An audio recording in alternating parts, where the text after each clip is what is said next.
I just want to speak very briefly about a personal journey. And I went home for all of about 10 minutes at noon to think about our gathering this afternoon. And it was like this amazing opening for me of my life. And that opening just reminded me that I'm standing here in a number of capacities. Yes, I'm privileged to serve as the chair of the Catholic School Council here at St. Thomas More, and to work with the excellent staff and members of our board that all carry the Each Belongs philosophy. To be a member of St. Thomas More, a school community that serves my daughter very well, offering her wonderful academic education, but more importantly, a Catholic community of development. I'm here as a sibling of a very amazing young woman who's been employed by this board for 25 years and been at St. Thomas More for 15 of those years. I'm here as a past member of the very original Special Education Advisory Committee for our board. I'm here as a member of Rygiel Supports for Community Living family. So why do I tell you all that? Because there's one common thread in all those roles. And the common thread is a wonderful person, and it's Jim Hansen. Jim has been one of my very valued mentors from the time I started high school. Jim supported the inclusion of young people to become fuller members of their parishes through our Faith and Light program. He often snuck supplies to give to me to take to work with our young people. He then encouraged me to volunteer at Rygiel. He then encouraged me to work at Rygiel. He then gave me the opportunity to volunteer in some of our schools to support students who had disabilities to become involved in their schools.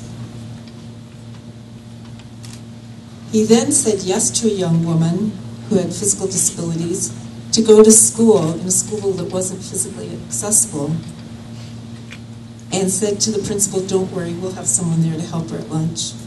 And I was at university, and we organized her timetable to work with mine. He then welcomed my sister as a volunteer in our school system because she had a vision for herself to work with kids. He gave all these people, including me, opportunity. He then encouraged me and supported me to take on the role that I hold now professionally. Most importantly, Jim has taught me the importance of recognizing what you believe and then doing what it takes to make it happen. I still hear the voice that he told me. Are we doing things this way because we think we have to? Or are we doing it because we would do it anyway, because this is what we believe in, for ourselves, for others? So it's my privilege to have opened the door for others today to be reminded of the opportunities that have been created for thousands and thousands of students, teachers, families, in our board, and well beyond, because of the vision, conviction, perseverance, and encouragement created by Jim Hansen. All of this in itself is outstanding, but then to witness it within the values and teaching of our Catholic faith, I have no words to adequately thank you.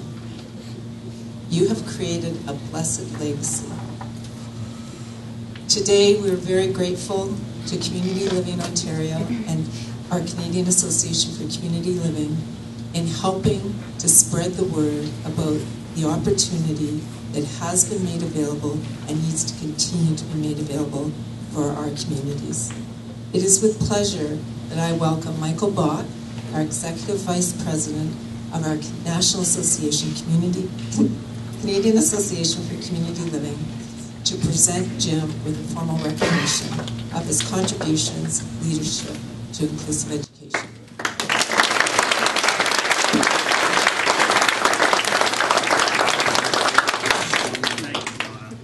And what a great honor to be here this afternoon. First, to hear the reflections and words of a remarkable man, Norman Kuntz, who I think has taught us so much about how to shift perception, to see the world differently. And now to be able to introduce another remarkable man who has also taught us all and continues to teach people actually around the world, because of your example, how to see things differently. The Canadian Association for Community Living is a national association that was started, really has its roots in parents coming together in the 1930s and 40s to make a better life for their kids. And their number one issue was education. At that time, the Education Act in Ontario and across the country systematically excluded kids with intellectual disabilities from even attending education. And it wasn't until the 1960s that Bill Davis, Premier William Davis at the time, changed the law in Ontario so that kids with intellectual disabilities could at least start getting an education in the public education system. But it was largely special, separate, segregated education. And it was only a few years after that that Jim Hansen opened the doors. He had a vision that went way beyond what parents had imagined was possible and what the government of this province at the time imagined was possible. That actually, as Norman has said, this is just part of human diversity. We all belong together. Donna reminded us of the kind of opportunities that your example provided for so many people in this school district, Jim. I want to say that she's absolutely right that it's had an impact far beyond the borders of this community. For much of the 2000s, sort of 2000 to 2006, our national association was working with governments around the world to negotiate a new United Nations Human Rights Treaty, the first human rights treaty of the 21st century, the Convention on the Rights of Persons with Disabilities. And we spent endless meetings at UN headquarters in negotiating and helping governments to craft this convention. And our number one issues, in fact, I think it was really at the top because it affects so much, was that inclusive education had to be central to the new UN Human Rights Treaty on Disability. And it took a long time because we had a lot of people to convince as Canadians that this could happen, that inclusive education should be just a matter of course for education systems around the world. We were resisted, we were in endless debates with people about how could this be possible? You really don't mean all people belong in regular classrooms. And we said we do, and we can point to an example. And we pointed to the example that had been sent in the Hamilton Wentworth District Catholic School Board, and just a few of the other examples across the country. And it was because of those examples that we now have, in international law, a right to inclusive education. We were able to advocate it only because we could show that it was possible. And you made it possible. And kids around the world will now benefit because of the leadership and the example that you set. So,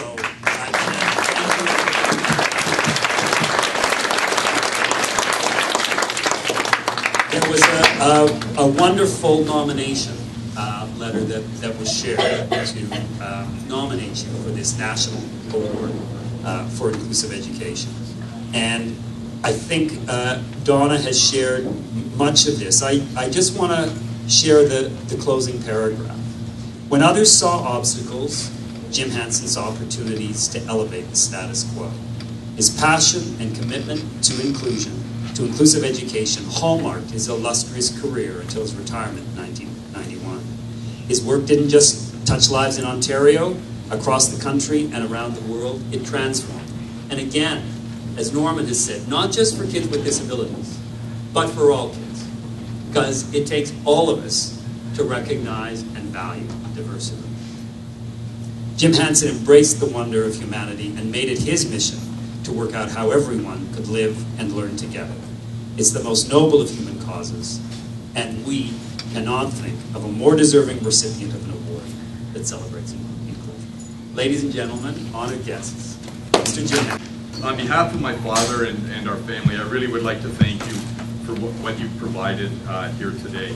to the Canadian Association for Community Living and the Community Living Ontario for selection of my father as the Ontario recipient of the 2011 CACL Inclusive Education Award. But my father would also like to recognize Community Living Ontario and the CACL for maintaining a clear and focused advocacy for the right of all children to attend their local neighborhood schools. Donna, as Executive Director of Rygiel Homes for Community Living, Donna, thank you very much for the beautiful words you spoke today and the words of your nomination letter. Your lifetime work at Rygiel is a testament for your dedication and commitment to the rights of all individuals, regardless of their strengths or needs. And further, Donna, you know you've been part of our family really for many years. You and all who work at Rygiel have always created spaces of inclusion and belonging, which we have as a family directly benefited from. You have allowed my brother Paul, who lives at Rygiel, to live a life of dignity, love, and peace. And for that, we will be all ever grateful. Countless members of the Hamilton Wentworth Catholic District School Board, our trustees, our superintendents, principals, teachers, educational assistants, support staff, many who are around here today. My dad would like to thank you for over 40 years. We have lived and continue to live on a daily basis the philosophy of each belongs, and for that is a great thanks for my dad. It is your collective work that have made Dad's dream come alive, and I can proudly say, because I have been in all of our schools, that each school within this board truly is a community of inclusiveness. Thank you to the parents who over the years have entrusted their children into the care of neighborhood schools, believing that Dad's vision of each belongs would provide their children with the greatest opportunity. Dad has always known what a leap of trust that must be on your part, and to this day, those of us who continue to work to ensure that each belongs never take for granted the awesome responsibility that you place in us. And finally, to the students who are sitting here. This is students across our board and represented by the St. Thomas More School community here. You, through your actions, bring the philosophy of each belong alive in our community. As you eventually leave St. Thomas More and move on to other areas of your life, it will be through your efforts that our world will more fully understand that each truly does belong. Thank you in advance for carrying forward my father's dream by working to create a world in which all experience a sense of belonging with authentic dignity. On behalf of my father, thank you very much.